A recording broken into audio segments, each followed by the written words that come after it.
Now that we have the robot unpacked, we're going to bring it over to Substance Painter and do all the texturing there. So first we need to export this as an FBX. Go to File, Export, FBX.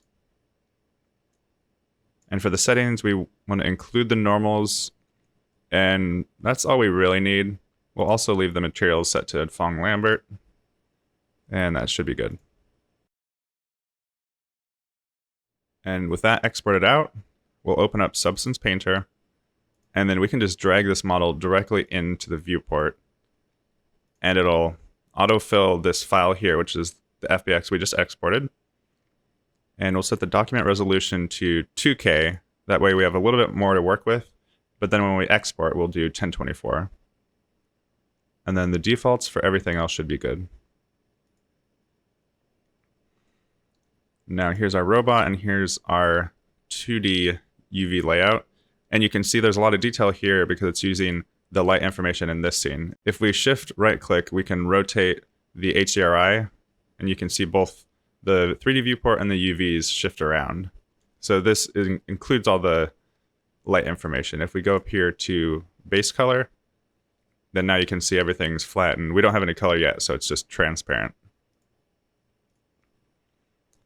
So first, before we add anything, we need to go to texture set settings and bake the information of the model down into different channels.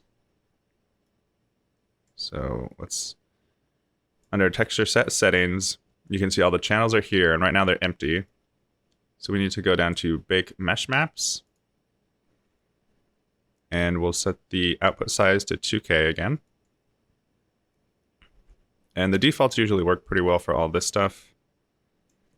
And then under ID, we don't have any material color set, so I'm going to choose Mesh ID, and this should color each of these pieces differently so that we can easily select them later. Now we'll just click Bake Selected Textures. And so all of these maps are kind of utility or information maps, and they include different kinds of, information. And to preview these, I usually just drop in an empty fill layer, and then in this shelf, if you click Project, it'll show all the things specific to this project. So I can just drag in the ambient occlusion into this fill layer under the base color. So we can see what the ambient occlusion looks like. And if we want to turn off lighting, we can just go back to base color here. So that way it's not being shaded at all. And then here's the color map. So now you can see each of these pieces is different, so we can isolate these more easily. There's a curvature, which is kind of the edges and corners of stuff. The normal map, which we didn't bake down from a high-res mesh, and so the normal map is basically empty. And here's position. You can see it's kind of the X, Y, and Z values. Thickness, and world space normals. So we might not use any of these directly in the textures, but we can use these to make different masks or mats, like grabbing edge detail or shading just in the shadows with ambient occlusion pass. So I'll delete that for now. For the overall color and material design of this, I'll check back to my mood board. And the aesthetic that I'm going for is kind of this white shiny plastic with little pops of orange and possibly some dark elements for, little accents, little details. But the white and orange is going to be the main color palette here. So to get started with that, I'll go to Smart Materials. And we're just going to start with a plastic material. Here's some plastics here. Let's make these bigger. It looks like this plastic used shiny is a good place to start. It's a generally soft looking material, but there's a little bit of kind of roughness detail, and that'll help to add a lot of detail to this model. So we can just drag this right into the stack, and I'll delete this fill layer and this empty layer. And I'll set this back to medium. And now you can see we have just a little bit of detail, and it's actually using the mesh maps that we baked in earlier. So you can see these edges are just a little bit lighter. So it's grabbing that curvature map and possibly the AO map. Looks like most of the curvature here. And if we turn back to material, it'll include the lighting, so we can get a little better sense of what we're looking at. And we don't want this to be orange, so let's jump into the folder here that this smart material made and see what we can do. Well, thankfully, there's just a fill layer that has a color here. So we can change this base color to white. And instead of doing a pure white, let's maybe do a really light gray.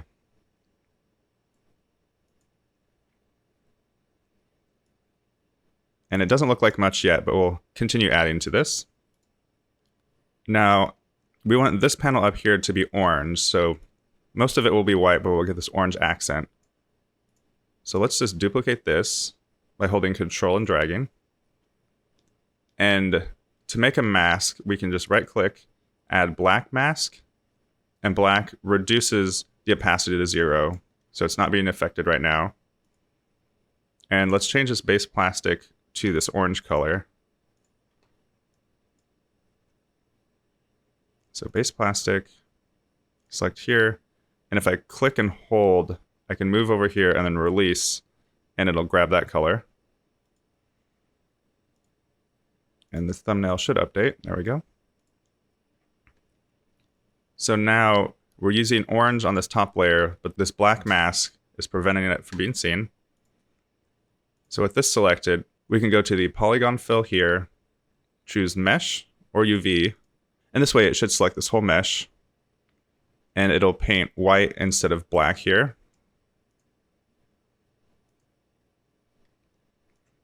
Okay, so this mesh is all connected still, so let's undo that and try UV. Looks like it selected everything except this piece. And there we go. So you can see on the 2D panel, it selected these two UV islands because we're in the UV mode here. And it looks like it caught everything there. Now let's do the same thing, but with the black color. So I'll Control drag this to duplicate this again, and then right click and add black mask, and that'll overwrite this mask, and we'll change this color to black. And again, let's not do total pitch black, but just a very dark gray. We can close that folder, select the mask, and this time we'll use fill again, but we'll do Polygon Selection, or Polygon Fill. And we'll start just clicking a few of these surfaces to add the black right to it. I'm not sure why this is all stretched out. It is an n-gon, so let's see where it is. Yeah, it looks fine here, but it's stretched out here, and maybe because this is kind of bent and this is straight. We can check on that later. And you can see when we get up close, we can start seeing the resolution of the UV here. Thankfully, when we're zoomed out, it looks good. We're never going to be this close to the model, so this is okay.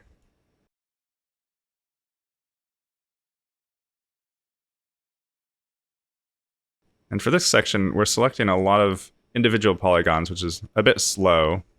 So if we zoom out here and try to find where we're working on, and switch to base color to make it easier to see. As I select these, oh, it must be pretty small. Okay, it's up here. So instead of manually selecting all these, I can just click and drag and cover all those polygons and let go. And that'll quickly fill this whole thing up. We can do the same with these two. If I can find it. Let's see. Okay, it's down here. Just click and drag and fill all these out. You have to be careful because as soon as you hit just a teeny part of that polygon, it'll fill out. All right, that looks good. Let's do these top pieces too. And because these are just floating out, we can drag and cover those pretty instantly. And for these under polygons, I'll probably just manually select these. And then do the same over here. You can really see the resolution is pretty small for these polygons, but again, that's okay. And it looks like we accidentally selected some polygons down here when we were working up here. So this is on the black one. So if I switch back to the black, I can paint these out.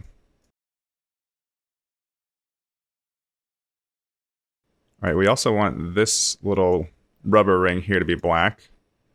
So we'll just select a few of these, make sure white is on, because we're painting on the black and white mask. You can see it's this up here. We can probably do the UV selection on this one. Just grab those pieces. And that covers this whole ring. And then the solar panels will be black as well.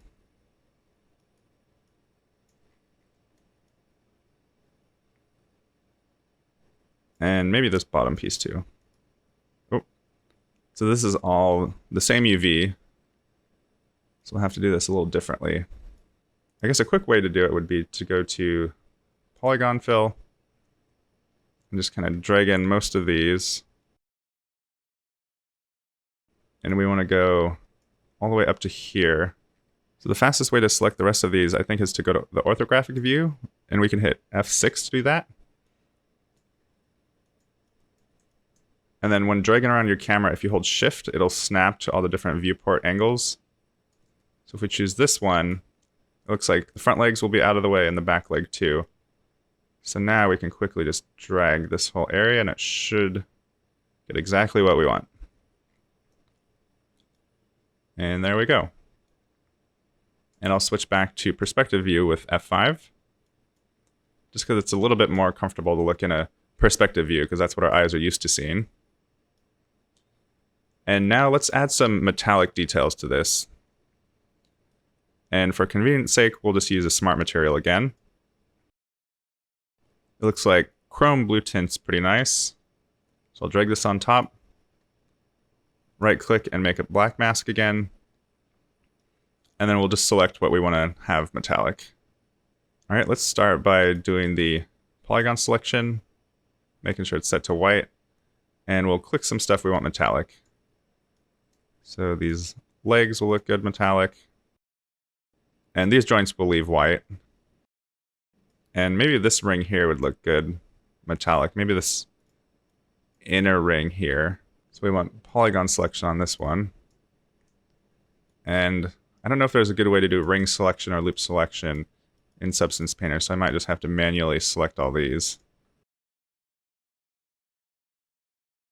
And I think it's really sensitive when you click and drag on polygons, so I keep getting all this spillover. And my mouse is really sensitive, so it picks up on that a lot. I guess for now I'll just unselect all these. Looks like I unselected some of these as well. I'll just make sure those are on. Yeah, see how it got this guy back here? Just when I single clicked on this. So you have to be careful. It's a little sensitive with that. I guess the better way to do this without selecting these back-facing polygons is to do it in the 2D viewport, because there's no way anything's behind anything else. So we need to find this ring here. So now we can just quickly click and drag these. And this top piece should be metallic as well. So we'll polygon select that one. Oh yeah, these pistons need to be metallic as well. That's good there. And you can see we're in polygon view mode. If we switch to the brush, it'll hide all those polygons so we can see the model better. And then we can switch back to material view to see it with some shading. And then shift right click to move that light around. So you can see the metallic pieces are nice and shiny now. Now let's work on this lens. The lens is going to be just this black shiny material, so we can make this one from scratch. So to keep this tidy, I'll make a folder and I'll rename all these. Now for the lens, we'll add a fill layer. Drop it inside the folder. And the fill layer will be flat black, or shiny black, I guess. And you can see it's grabbing the bump map or the normals from below, so we'll have to change that too. But first, let's just isolate this material. So with the lens selected, we'll right-click, add a black mask. And then in the polygon fill, we'll select the UVs. Hopefully this is already isolated. And single-click that. And that fills this UV. So now we have the lens isolated, but it doesn't look good at all yet. So in these properties, we can adjust the fill layer properties. So the roughness is going to be 0. Metallic, probably 0 too. Because this is a glass material, it's not metal. Opacity is 1, emissive is black, and normals are just default. But we're still getting all this bump map. So in order to fix that, let's change this mode from base color to height. Or it might be normal. Let's try height first. And let's set this in, instead of linear dodge, we'll set it to normal. And that didn't do anything. So let's make sure this is normal too. And let's also check the normal channel and do the same here. Normal, normal. So this is, setting it to normal is overriding everything below it. So now we get this nice shiny look instead of that bumpy material. So that'll do it for the lens, and we can switch back to base color, which is what we work in most of the time. Now I think there could be a little bit more orange here, so let's make these thrusters orange. We'll select plastic orange and click on the matte. And then with the polygon fill tool, or the mesh fill tool, we'll just select these two objects. And you'll see the black is still visible here because this layer is under the plastic black. If we swap these, you can see that disappears. And now let's use this ambient occlusion pass that we baked out and actually use that for color information. That way Spark doesn't have to do as much effort once we export all of this. So we'll make a fill layer, drop it on top, and then we'll drag this AO pass into the color channel. And you can see it overrode everything we had done because it's just, you know, a solid color. So we can change this to multiply. And now you can see if we change this opacity, we get all that nice AO baked on top of everything. And so now automatically we're getting some kind of nice lighting in the corners. These little notches here are darker now. If we toggle that on and off, you can really see that difference. One issue though is now this metallic area is not shiny because this layer is overriding all of that. And so let's see what we can do. We could change these values, but it would still be global for all of this. So instead, we need to go up to here, and all of these channels are selected on for this layer, but we don't really need most of these. We're not using emission, opacity, normals, metallic, roughness, or height. We just want the color. So now you can see the shininess is back here. So all we're doing is changing the color values, none of the other channels. And like for here, for instance, see there's a lot of extra detail added kind of in these inner corners. And one more easy thing to add a little bit of extra color information is adding a light generator. So we'll make a new fill layer. This one will be flat black. And so this will simulate a shadow pass. And it won't be real shadows, it'll just be kind of direction-based shadows. And we'll see how to do that here. So right-click, add a black mask, then right-click the mask, and add a generator. And then in this generator section, we can choose light. And we make this a little bigger.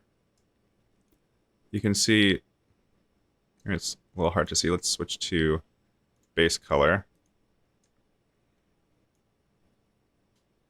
And you can kind of see there's like a directional light being applied. If we change these values, it'll be a little bit more apparent. Okay, so now you can see this bottom corner is really bright and the top is dark. And as we rotate these directions, you can see that changing. So we want the shadow to be on the bottom, obviously. So this vertical angle will point straight up. It's like 90 degrees. And the horizontal angle, because the vertical angle is straight up, this rotation shouldn't do anything because it's just rotating kind of around the horizon, but because we're straight up and down, it's not changing. And so let's see what that even did. It's kind of hard to see here, so let's toggle this on and off. And you can see all these bottom faces are getting dark, where the top probably shouldn't be changing at all. And that looks okay, but because we turned this all the way up, it got really sharp. So let's pull it back down until we get kind of a softer look there. So now you can see like this corner here is looking a lot softer and just adds a little bit of depth to all of this. And of course, this robot's not going to be going upside down, and so it's okay if we bake this light information down on the bottom. But now already you can see with just the AO and that light pass, and we're only looking at the base color, so this doesn't even have any light information being calculated right now. So we turn on the AO, we get a lot of definition, and then turn on the shadows, and we get even more definition in the bottom. And if we turn back to material mode, we get that shininess back. And it's starting to look pretty nice. We'll paint on some more details, but for the base colors and base kind of shininess and roughness of all this, I think we're looking pretty good. And now for the fun part, we're going to start painting on some normal detail using these hard surface stamps. So to do this, we need to make a paint layer, not a fill layer, but a paint layer. And we'll call this normal stamps. And in this layer, we're just going to do normal stuff. So with the brush selected, you can turn off all of these except for the normal. And if we drag in just like a little screw here, drag it into the normals, you can see it pops up here. And then we can't see it in the paintbrush. If we click, we get this nice little stamp. If we hold Control and move the mouse to the left and right, we can change the size. And then Control left click and drag up and down to rotate. And it'd be nice if we could actually see what was going on. So if we go up here, we can change this to full preview cursor. And now we can actually see this stamp. If you make it massive and click, you get this really raunchy detail. But if we make it nice and small, we can start stamping little screw details. And because this is a perfect circle, we can actually paint some color information in there too. So let's just turn on metal. And so now if we single click, it's a little too small. You can see we're getting a metallic color, but it's going over the whole square and not just the circle. So I couldn't find just a plain circle in the alphas. So I went over to brushes and just selected a basic soft. Actually, a basic hard would be good. So we get this circular hard brush shape. And then we can go back to normals or hard surfaces. And now any of these circular maps should fit pretty well with what we stamp. It looks like that's working nicely. So now if we make our brush nice and small, and unfortunately now that we're using metal, it just shows up as this white circle, but we can still stamp on these little bolts. So I'm just going to go around and just add some little bolt details where I think these two pieces would connect. And I'll keep the brush nice and small because we want these to be subtle details. And you can see it's inheriting the color that's underneath it.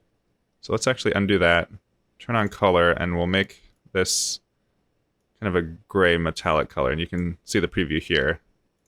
So now when we paint on, they're going to be actually silvery.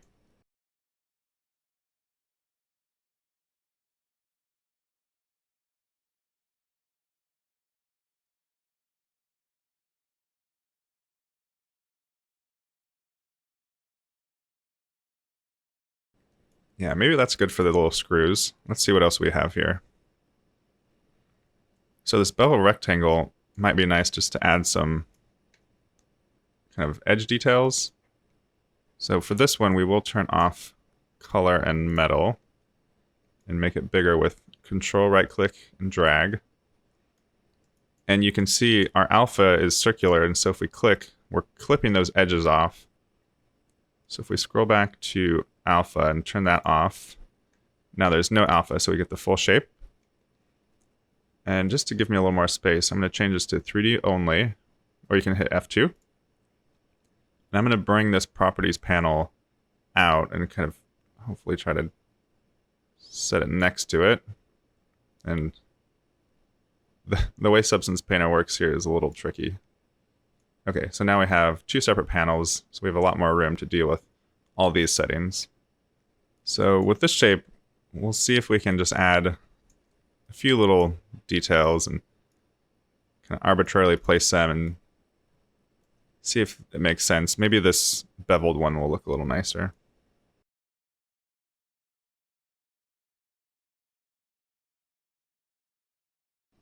And let's see what else we can add on. We have some nice little latch handle looking things. So maybe grab one of these, and these can be placed kind of near where you might, disassemble the robot.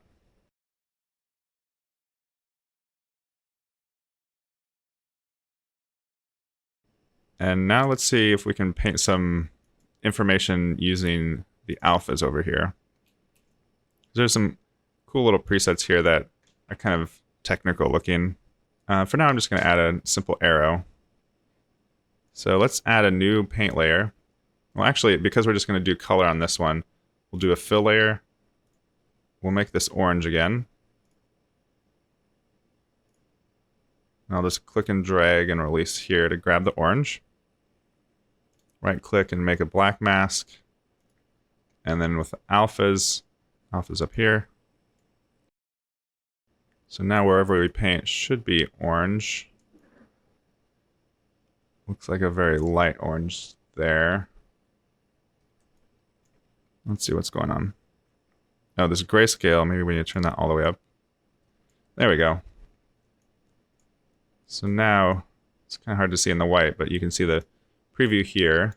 So for these arrows, how about we put one right here just to indicate that this is a handle where like the top piece lifts off from the bottom piece.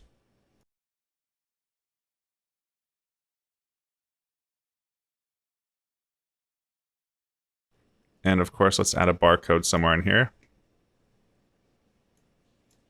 It's going to be maybe a little bit more discreet down here on the bottom.